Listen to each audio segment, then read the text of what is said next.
Only in the Philippines. SSS, sarili mong pera, pinapautang sa'yo.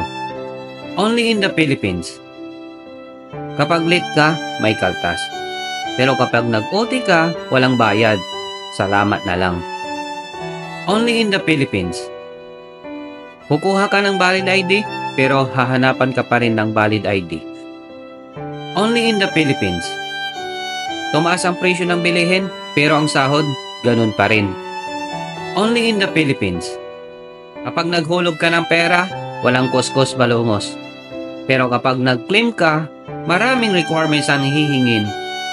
Only in the Philippines. First job mo, hahanapan ka pa rin ng 3 years work experience. Only in the Philippines. Hiring ng waiter, pero graduate ka muna ng 4 years course. At dapat, with pleasing personality ka pa. Ikaw, ano ang karanasan mo bilang Pilipino?